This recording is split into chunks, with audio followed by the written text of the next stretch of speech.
the Celtics Heat game. Getting ready to talk about how both series were a sweep, this, that, and the other. But then the Celtics had to go and mess up my schedule and win the game to force a game 5.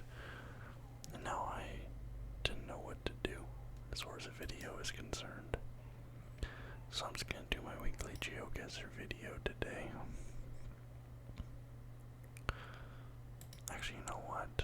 Let's do some quizzes.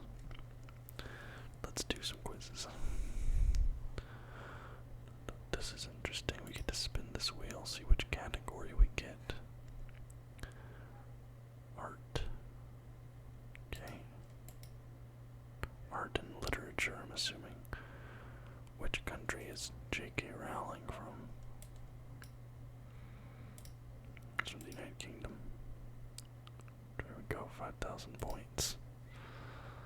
Quiz time, round 2 of 3, arts and literature, which is not one of the 4 houses in Harry Potter. Ravenclaw is not one of the 4 houses. We're getting Harry Potter questions, which is interesting. Big Harry Potter fan, so hopefully, what's the first book in the Fantastic Beasts series? Fantastic Beasts and where to find them. There are no Fantastic Beasts book. Well, there's the one that's like the little tiny book, but there's not like a novel of the Fantastic Beasts series. There's only films. But I got 14,951 points on arts and literature. Let's spin this again and see. Assuming this history. Maybe politics, but I'm assuming history. On which island was the philosopher Pythagoras born? We have 3 options. We have Lemnos. We have Samos. And we have... I'm gonna guess this island. Wrong. We're up there. Oh, I should have known. Pythagorean. If I would just looked for a second, I would have seen that. That's embarrassing. Alright, round 2 of 3 history. Who wrote the epic poem, The Iliad? That'd be Homer. Homer wrote the Iliad. Alright, round 3. Who was the philosopher who believed in the theory of the 4 causes and over the nature of motion and change? That'd be Aristotle. There we go, 4878. 9878 to 15,000 points. Not a great round. Not a great round. The first one was a tough one. Science. This might be a struggle category for me, we'll see. Which country is known for the dish, fish, and chips? That'd be the United Kingdom. 5,000 points. Also pretty popular here in Australia, though, but I mean, I guess they are. It was a British penal colony. What is the name of the fish that can make itself many times its normal size to protect itself from predators? That would be the pufferfish. Extremely, extremely toxic fish. Do not eat it. There are a couple specialty restaurants in Japan where they have like special licenses to prepare the pufferfish because they know how to get rid of the toxicity, but extremely toxic fish. What is the name of the fish that's able to use its fins to fly through the air and glide on the surface of the water? Flying God. I mean, I guess it's in the name, but I didn't know that was a thing. That's really cool.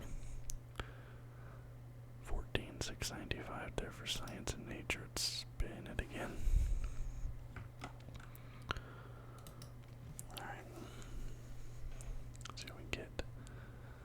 Oh god, geography. My worst category.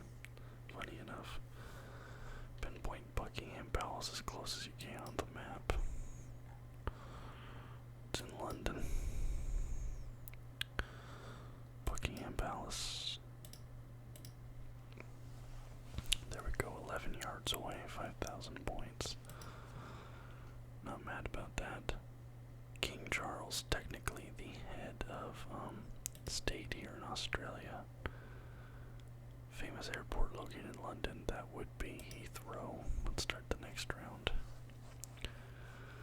From which city port in the UK did Titanic take off? Plymouth, I'm not sure. Southampton, yeah, I'm not aware of that one, but we got 10,000 out of 15k there. Better than I would have expected for a geography round, if I'm being honest. Entertainment, maybe. Movies and entertainment. Should be decent at this one. In what city was Smashing Pumpkins formed? What are our options? Salt Lake City, Chicago, or Nashville? I'm gonna go Chicago.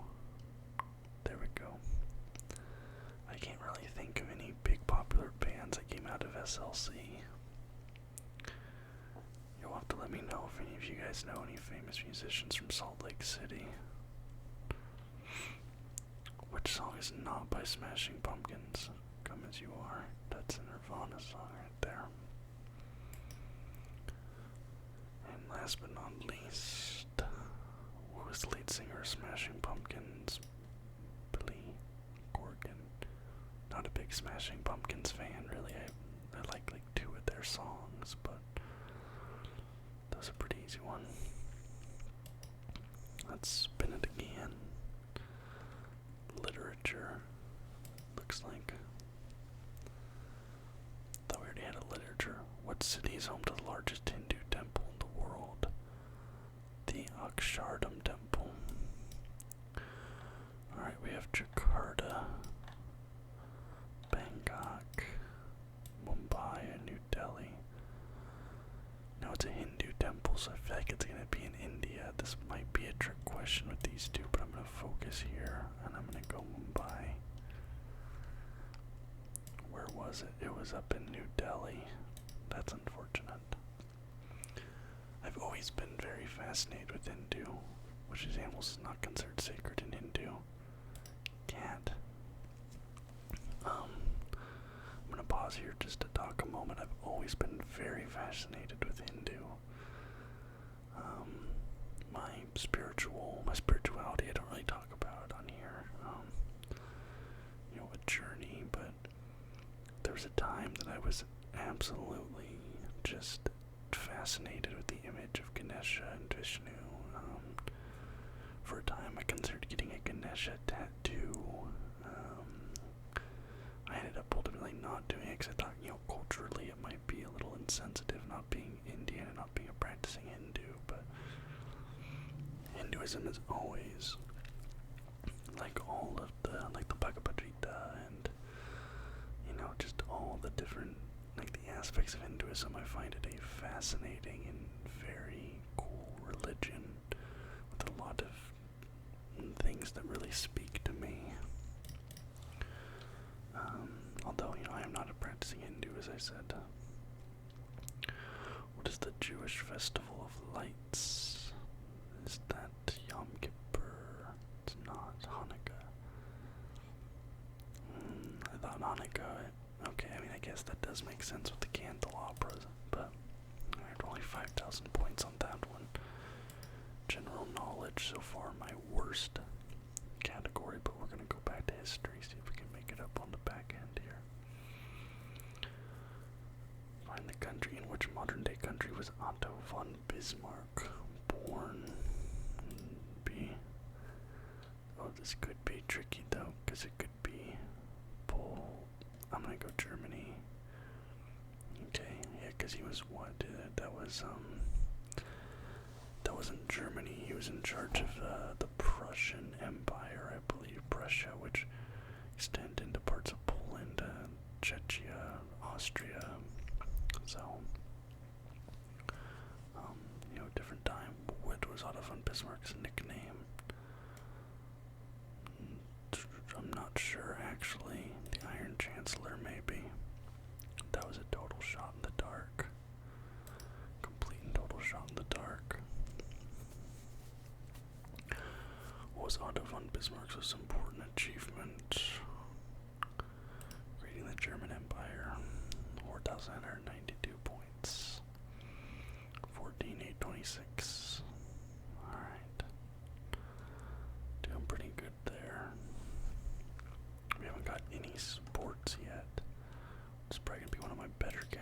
so hopefully we can get that.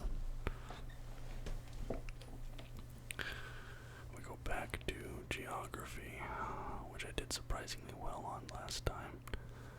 What European country has Seimas as its parliament? Seimas. I have no idea. Seimas. Sounds kind of Greek. I'm gonna go Greece. Lithuania. Yeah, I have absolutely no idea on that one. Which Lithuanian city is famous for its old town, which is a UNESCO World Heritage Site and is known for its Gothic, Renaissance, and Baroque architecture? Vilnius. I love Gothic and Baroque architecture. Like, if I could live in an old Gothic style house, like, forget about it. Absolutely forget about it. Which Lithuanian national park is located in the western part of the country? Is famous for its sand dunes, scenic views of the Baltic Sea. Shot in the dark. Yeah, I unfortunately, sorry to any Lithuanian viewers. I do not know anything about Lithuania. Does this just go on endlessly? I mean, it must. I'm not seeing any, like, round count or anything. The United States Declaration of Independence took place in which city?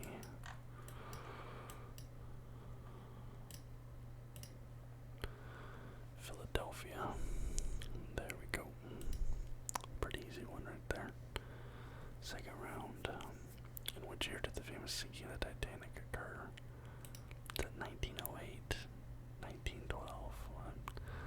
I really don't know anything about the Titanic. I've never even finished the movie, let alone who was the first person to walk on the moon during the Apollo 11 mission. That'd be Neil Armstrong. Now, interestingly enough, there is, I actually want to look this up because there were multiple speeches prepared for the different outcomes of the Apollo 11 mission, right? And obviously the one that was read out loud by President Richard Nixon, everybody's heard that one, the successful speech. But there was a speech prepared in the event of a successful moon landing, but the craft being unable to return to Earth, so basically the astronauts being stranded on the moon. There was a speech prepared for that occasion, and that speech is now public knowledge, and I think it's one of the most beautiful speeches ever written that thankfully was never read aloud, but I'll read it here now. So this would have been read by Richard Nixon. Fate has ordained that the men who went to the moon to explore in peace will stay on the moon to rest in peace. These brave men, Neil Armstrong and Edwin Aldrin, know that there is no hope for their recovery, but they also know that there is hope for mankind in their sacrifice. These two men are laying down their lives in mankind's most noble goal, the search for truth and understanding. They will be mourned by their families and friends. They will be mourned by their nation. They will be mourned by the people of the world. They will be mourned by a Mother Earth that dared send two of her sons into the unknown. In their exploration, they stirred the people of the world to feel as one. In their sacrifice, they bind more tightly the brotherhood of man.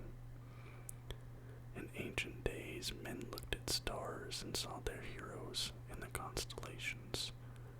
In modern times, we do the same, but our heroes are epic men of flesh and blood. Others will follow and surely find their way home. Man's search will not be denied, but these men were the first, and they will remain the foremost in our hearts. For For every human being who looks up at the moon in the nights to come will know that there is some corner of another world that is forever mankind. I literally get chills hearing that beautiful speech. Again, like I said, thankfully Richard Nixon never had to actually read that out loud, but absolutely moving speech. Let's go. Let's get another spin going here. Science. Science. What city is home to the Max Planck Institute for Solid State Research, one of the world's leading centers for study of the electronic and magnetic properties of materials? We got Poland, Belgium, and 2 in Germany. I'm gonna go Belgium. Wrong, it's down in Stuttgart.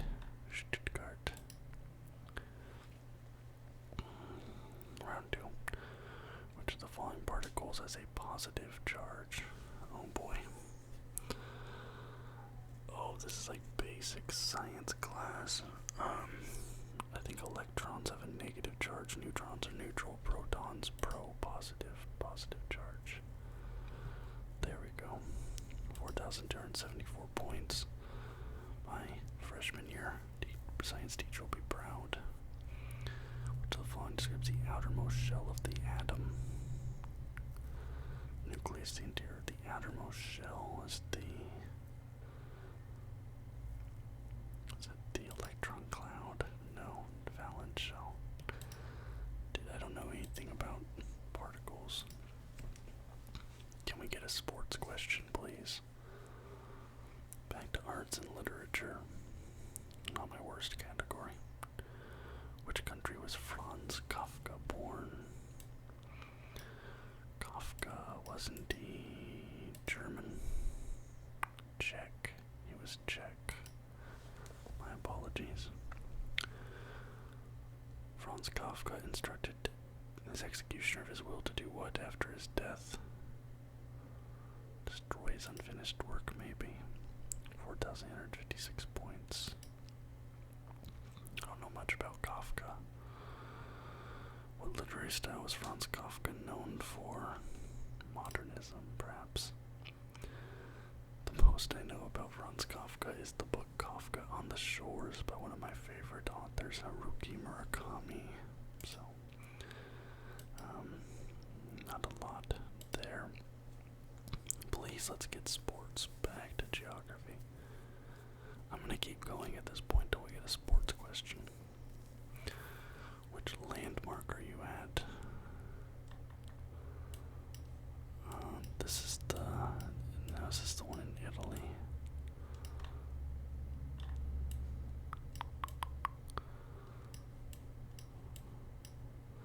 Because I think this is the Arc of Victory. But there's a couple of these, right? Or not the Arc, I think there's one of these in Italy, but there's a similar one in, I think there's a similar one in Germany and a similar one in Russia.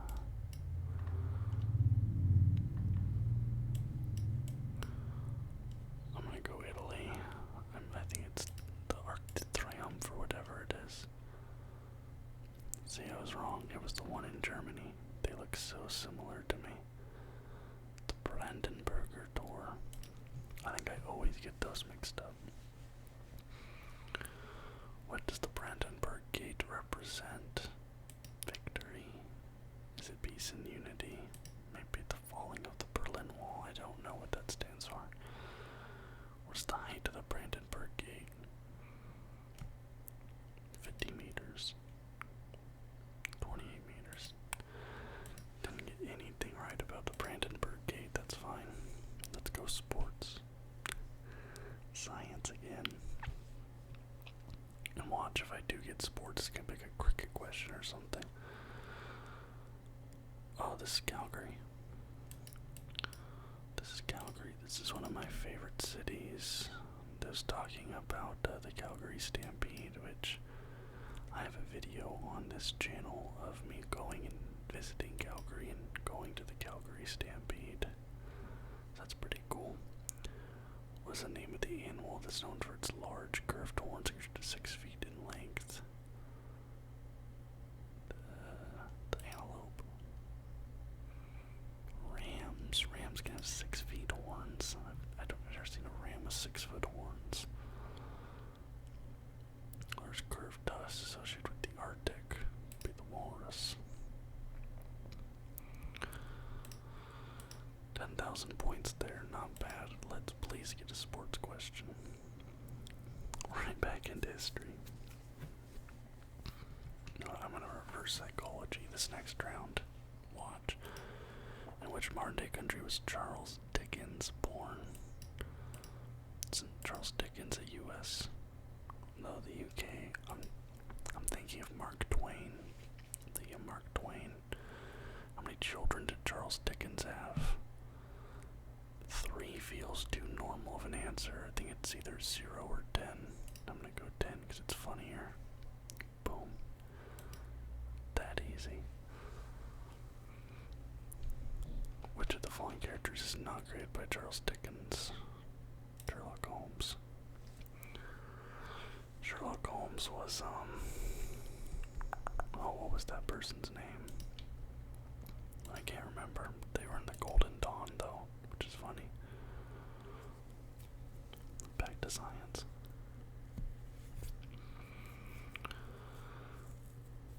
Select the pin. Mount Chimborazo, the farthest point from the Earth's center, is located in which country? The farthest point from the Earth's center. Give me Ecuador. Kind of makes sense if you think of the curvature of the Earth and the equator. Alright, what's the name of the force that causes objects to be attracted to their mass? Gravity. E equals mc squared. Don't think that's the equation for gravity, but you know. Which of the following is not a type of cloud? Lenticus cloud. I've heard of the others. 4,170. Wasn't confident on that one. Alright, I do not want a sports question. Reverse psychology. I do not. Boom. Boom, boom. Reverse psychology to myself right into a sports question. What stadium are you at?